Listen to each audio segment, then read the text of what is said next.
Thank you so much. My name is Patrick Kilama. I am a teacher by profession, a secondary school teacher, and I live in Boyale. Boyale is my home. I also work as a manager, Belma Financial Services Uganda, and I'm happy to be here. Most people in Boyale call me honorable because of the past elections. Yes, precisely, that's me.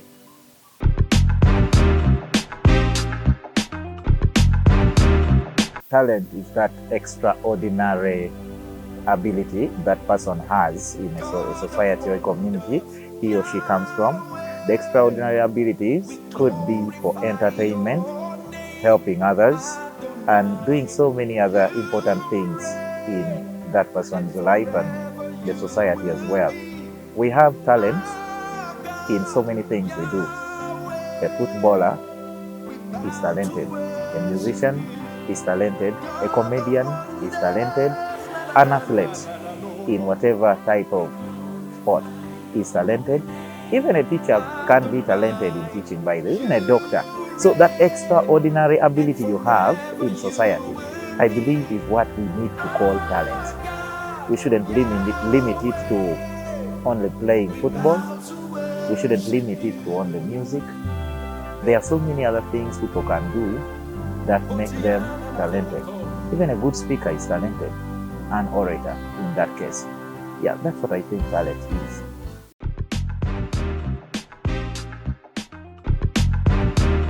We look at things that we expect not happen as far as talent is concerned.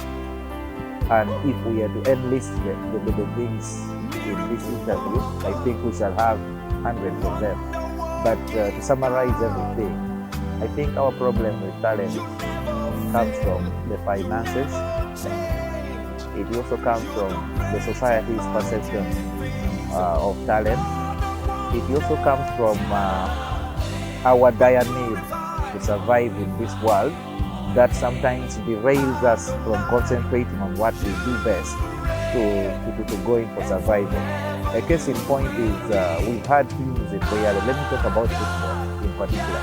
We've had teams in Boyale dying, not because we do not have the players to play, but we do not have the finances and we do not have what it takes to take care of the players.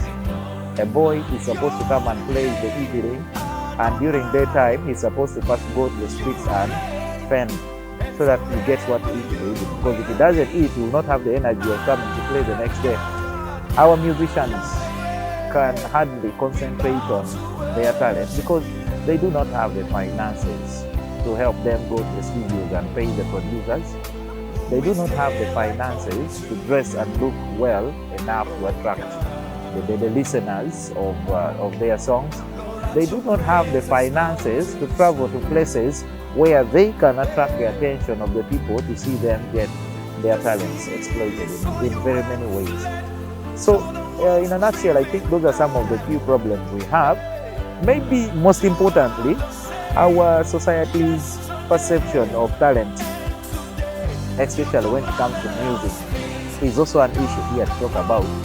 In my society, for example, where I go east, I have eavesdropped numerous conversations about upcoming artists.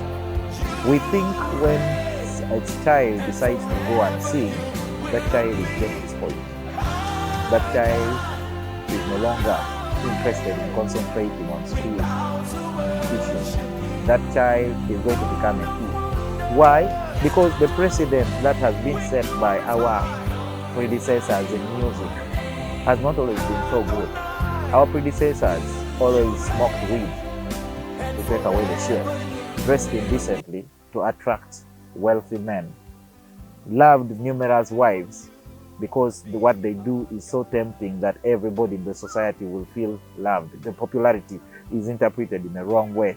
Our predecessors are always violent, calling themselves names like bad, deadly, the game, etc. So that has always gone so bad in the ears and the minds of our society. And in that regard, the society tends to think that when a child decides to sing, he or she is becoming a bad child, is becoming a black sheep. in our community.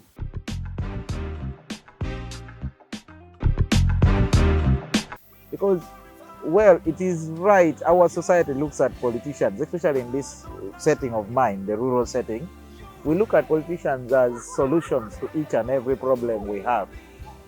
And by doing that, we expect so much from them, yet they have less than our expectations to deliver. So whoever asked that question, whoever posed that issue is actually right. That person is right because that is where his expectations were. But it is a two-way thing. We are not going to ask a politician to come and help us for issues when we do not take the initiative to follow up. Like I told you, politicians have so much things they are expected to do in society. And at times it becomes very difficult for them to think for you.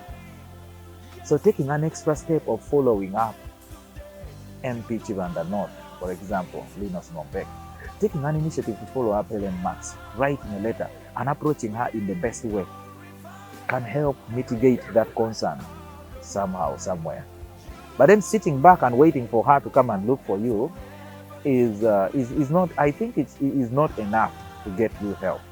Let me give you an example of a family that has very many boys at home. All those children will always have different approach to getting what they want. Maybe the first son is good at doing business. He will come to the father and tell him, Dad, the profits we've been making of 500,000 have been increased to 700,000. But I need a pair of shoes. It costs 100,000 this month. Will you give me that shoe? The question is, will that parent give that child the shoe? Of course, yes, because the child is doing what it takes to get more income for the shoes to be got. Then there is this snobbish one who will say, Dad, I'm tired of these shoes and I've thrown them away. I need new shoes. How long will it take for such a parent to react in that regard? Then there will be this one who will come and say, Dad, my performance has has improved. I am now among the top 5 students in class, but I have this problem. Will you? So as musicians, as young talents, the point is, as young talents in this community, it's important we also devise the best means of getting what we want from them. Sitting back and relaxing is not enough to get what we want from these politicians. So before we rush to blame them for not helping us, let us ask ourselves, what have we done to attract that help, to attract that necessary assistance from them?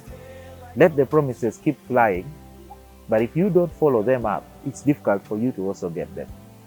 It's very difficult for a politician to send you away after he has promised to do something for you. Very difficult, especially an ambitious politician like me who looks up to coming back next time.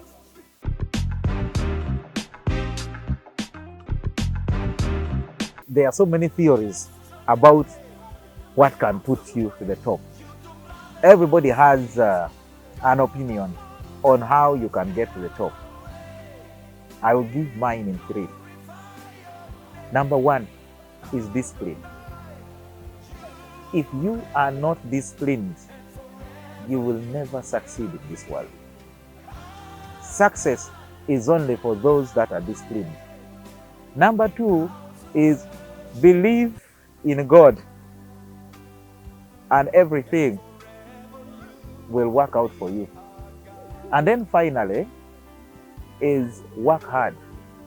Work hard. Make your profession your passion, and work will become play. Be disciplined. Worship God, and everything will come your way. If you don't do that, don't count yourself in the success gap. You will never be there. I must attest, you will never be there. Well, to the youth outside there, the pandemic has come. It has come to stay. It has dissolved a lot of good plans we've had for our lives. But that is not the end of life.